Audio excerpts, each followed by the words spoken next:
അടുത്തെന്ന് പറയുന്നത് ഹിസ്റ്ററിയിലെ അപ്രോച്ചസിൽ ഒരുപാട് അപ്രോച്ചസ് ഉണ്ട് ഹിസ്റ്ററി എഴുതുന്നതിന്. അപ്പോൾ ഒന്ന് രണ്ട് ഇമ്പോർട്ടൻ്റ് ആയിട്ടുള്ള ഹിസ്റ്ററി അപ്രോച്ചസ് ഉണ്ട്. കൊളോണിയൽ ഉണ്ട്, നാഷണലിസ്റ്റ് ഉണ്ട്, മാർക്സിസ്റ്റ് ഉണ്ട്, അതുപോലെ തന്നെ സബാൾട്ടേൺ ഉണ്ട്, കാംബ്രിഡ്ജ് ഉണ്ട്, ലിബറൽ ഉണ്ട്, ന്യൂ ലിബറൽ ഉണ്ട്. അങ്ങനെ പല പല അപ്രോച്ചസും ഹിസ്റ്ററി റൈറ്റിങ്ങിലുണ്ട്. അപ്പോൾ അതിലത്തെ ഏറ്റവും ഇമ്പോർട്ടൻ്റ് ആയിട്ടുള്ള കാര്യം നമുക്ക് നോക്കാം. കൊളോണിയൽ അപ്രോച്ച് എന്ന് പറഞ്ഞാൽ നാഷണലിസ്റ്റും കൊളോണിയലാണ് ഏറ്റവും നോക്കേണ്ടത്. കൊളോണിയൽ അപ്രോച്ച് ഇതിൽ പറഞ്ഞിരിക്കുന്നത് വെച്ചാൽ for the major part of 19th century colonial school occupied position in India.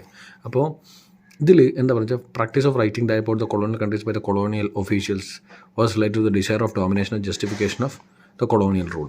അതായത് നമ്മുടെ വെസ്റ്റേൺ രാജ്യങ്ങൾ എപ്പോഴും എന്താ ചെയ്യുന്നത്, ഓരോ ഇപ്പോൾ ആഫ്രിക്ക ആണെങ്കിലും ഇന്ത്യ ആണെങ്കിലും കോളനിവൽക്കരിക്കുകയാണ് ചെയ്തിരുന്നത് ഓരോ രാജ്യത്തിനും. അപ്പോൾ ഇങ്ങനെയുള്ള സമയത്ത് ഈ ഹിസ്റ്ററി റൈറ്റിംഗ് എന്തുമായി ബന്ധപ്പെട്ട അതിനെ ജസ്റ്റിഫൈ ചെയ്തുകൊണ്ട് അതിനെ ന്യായീകരിച്ചുകൊണ്ടാണ് ഇങ്ങനെ ഹിസ്റ്ററി എഴുതിയിരുന്നത്. അപ്പോൾ അതൊരു ഇമ്പോർട്ടൻ്റ് ആയിട്ടുള്ള കാര്യമാണ്. അപ്പോൾ എപ്പോഴും എന്ത് ചെയ്തിരുന്നത്, കോളനികളിലെ പ്രശ്നങ്ങൾ എപ്പോഴും ചൂണ്ടിക്കാട്ടിയിരുന്നായിരുന്നു ഹിസ്റ്ററി എഴുതിക്കൊണ്ടിരുന്നത്. അപ്പോൾ ഇതിൽ പറഞ്ഞിരിക്കുന്നത് വെച്ചാൽ in most such historical works the criticism of indigenous society, ഏതാണോ കോളനി ആക്കപ്പെടുന്ന രാജ്യം അതിനെക്കുറിച്ച് വളരെ മോശമായിട്ടും അതുപോലെ തന്നെ വെസ്റ്റേൺ കൾച്ചറിനെ കുറിച്ച് വളരെയധികം പൊക്കിയിട്ടുമാണ് ഹിസ്റ്ററി എഴുതിയിരുന്നത്. ഈ ഹിസ്റ്ററി മെത്തേഡാണ് എന്ത് കൊളോണിയൽ ഹിസ്റ്റോറിയോഗ്രഫി എന്ന് പറയുന്നത്.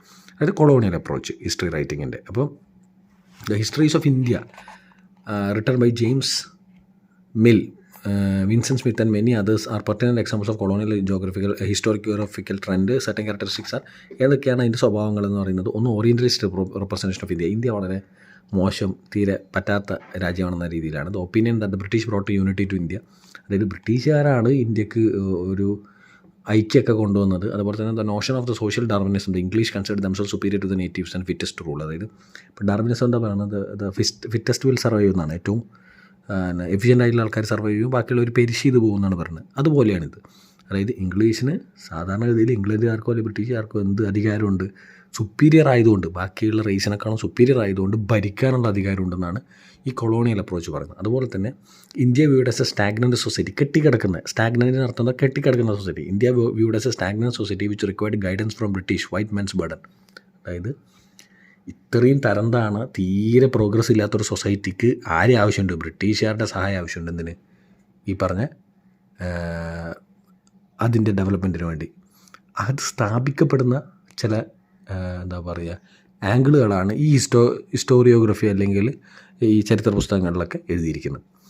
ഇതാണ് വൈറ്റ് മെൻസ് ബർഡൻ എന്ന് പറയുന്നത്. അതായത് ബ്രിട്ടീഷുകാർ ഇന്ത്യയിൽ ഒരു സിവിലൈസിങ് മിഷനിലാണ്, ഇന്ത്യയെ നന്നാക്കാൻ വേണ്ടിയിട്ടാണ് വന്നത് എന്ന് പറയുന്ന ഒരു പോർഷനാണിത്. Establishing Pax Britannica. Pax Britannica എന്ന് പറയുന്നത് ഒരു ഗ്ലോബൽ പോലീസ്മാൻ, അതായത് ബ്രിട്ടീഷ് എല്ലാവരെയും നന്നാക്കി നടക്കുന്ന ഒരു പോലീസ്മാൻ്റെ റോൾ എടുത്ത പോലെയാണ്. അപ്പോൾ പാക്സ് ബ്രിട്ടാനിക്ക എന്ന് പറഞ്ഞാൽ അതാണ്. അപ്പോൾ വൈറ്റ് മെൻസ് ബർഡൻ, ജെയിംസ് മില്ലിൻ്റെയൊക്കെ വൈറ്റ് മെൻസ് ബർഡൻ എന്ന് പറഞ്ഞ കോൺസെപ്റ്റ് ഏത് ഹിസ്റ്റോറിയോഗ്രഫിയായി ബന്ധപ്പെട്ടതാണ്, ഈ കൊളോണിയൽ ഹിസ്റ്റോഗ്രഫിയായിട്ട് ബന്ധപ്പെട്ടത്. അതായത് ബ്രിട്ടീഷുകാർ നല്ലത്, അല്ലെങ്കിൽ ഈ കോളനൈസിങ് പവേഴ്സൊക്കെ നല്ലത്, ഈ താഴെ കിടക്കുന്ന ഇൻഡിജിനിയസ് ആയിട്ടുള്ള അല്ലെങ്കിൽ കോളനികളിൽ ആഫ്രിക്കയാണെങ്കിൽ ഇന്ത്യ ആണെങ്കിലൊക്കെ വളരെ മോശം എന്ന രീതിയിൽ അവരുടെ കൾച്ചർ വളരെ മോശം, അവരെ നന്നാക്കിയെടുക്കലാണ് നമ്മുടെ ജോലി എന്ന് പറയുന്നതാണ് ഇത് കൊളോണിയൽ ഹിസ്റ്റോഗ്രഫി. ഇനി നാഷണലിസ്റ്റ് എന്ന് പറയുന്നത് ഈ കൊളോണിയൽ റൂള്, ബ്രിട്ടീഷ് റൂള് വളരെ മോശമാണെന്നും അത് നമ്മളെ ഭയങ്കര ചൂഷണം ചെയ്യുന്ന ഒന്നുമാണ് എന്ന് പറയുന്നത്. ഇത് രണ്ടുമാണ് ഏറ്റവും ഇമ്പോർട്ടൻ്റ് ആയിട്ടുള്ള കാര്യം, അത് ഓർത്ത് വെക്കേണ്ടതാണ്. ഇപ്പോൾ ഇതിൽ ദാദാഭായ് നവറോജി ഇപ്പോൾ എന്താ theory of drain of wealth ഒക്കെ പറഞ്ഞിരിക്കുന്നത്. അതായത് ഇവിടുന്ന് അങ്ങോട്ടേക്കാണ് പൈസ പോകുന്നത്, നമുക്കിതിനെ കൊണ്ട് ഗുണമില്ല എന്നൊക്കെ പറഞ്ഞ് ദാദാഭായ് നവറോജി എഴുതിയത് poverty and British rule in India എന്ന് പറഞ്ഞ പുസ്തകമൊക്കെ നാഷണലിസ്റ്റ് ടെൻഡൻസിയുള്ള പുസ്തകങ്ങൾ. അതായത് ഇന്ത്യൻ നേഷന് ഇവരെ കൊണ്ട് ഒരു ഗുണവുമില്ല എന്ന് പറഞ്ഞ പുസ്തകങ്ങൾ, അവരുടെ റൂള് ചൂണ്ടിക്കാണിക്കുന്ന പുസ്തകങ്ങളാണ്. അപ്പം ഏതൊക്കെ അപ്രോച്ചസാണ് ആലോചിച്ച് വെക്കേണ്ടത് അല്ലെങ്കിൽ ഓർത്ത് വെക്കേണ്ടതെന്ന് പറഞ്ഞാൽ ജെയിംസ് മില്ലിൻ്റെയൊക്കെ ഈ വൈറ്റ് മെൻസ് ബർഡൻ എന്ന് പറയുന്ന കോൺസെപ്റ്റുള്ള കൊളോണിയൽ അപ്രോച്ചും, അതുപോലെ തന്നെ ഇന്ത്യക്കാർക്ക് ബ്രിട്ടീഷുകാരെ കൊണ്ട് ഗുണമില്ല എന്നൊക്കെ പറയുന്ന നാഷണലിസ്റ്റ് അപ്രോച്ച്, ചൂഷണത്തെ എതിർക്കുന്ന അപ്രോച്ചുകളായ നാഷണലിസ്റ്റ് അപ്രോച്ചുമാണ്. ദാദാഭായ് നവറോജിൻ്റെ the poverty and British rule of India എന്ന് പറയുന്ന പുസ്തകം വളരെ ഇമ്പോർട്ടൻ്റ് ആണ്. അപ്പോൾ ഇതാണ് സെക്കൻഡ് ചാപ്റ്ററിൻ്റെ ക്രക്സ് എന്ന് പറയുന്നത്. ഇതാണ് ഇതിൽ PSC പോയിൻ്റ് ഓഫ് വ്യൂവിലും അതുപോലെ തന്നെ നമ്മളിപ്പോൾ KS ഒക്കെ എഴുതുന്നുണ്ടെങ്കിൽ അത് പോയിൻ്റ് ഓഫ് വ്യൂവിലും ഓർത്ത് വെക്കേണ്ട ചില കാര്യങ്ങൾ. അടുത്തത് മൂന്നാമത്തെ ചാപ്റ്ററാണ്. നമ്മൾ അടുത്ത ക്ലാസ്സിൽ നോക്കും. ഓരോ ബിറ്റ്സ് ആൻഡ് പീസസ് ആയിട്ടാണ് നമ്മൾ ക്ലാസ്സുകൾ എടുക്കുന്നത്. അടുത്തതിൽ ഏറ്റവും ഇമ്പോർട്ടൻ്റ് ആയിട്ടുള്ള കാര്യങ്ങൾ അടുത്തതിൽ പറയും.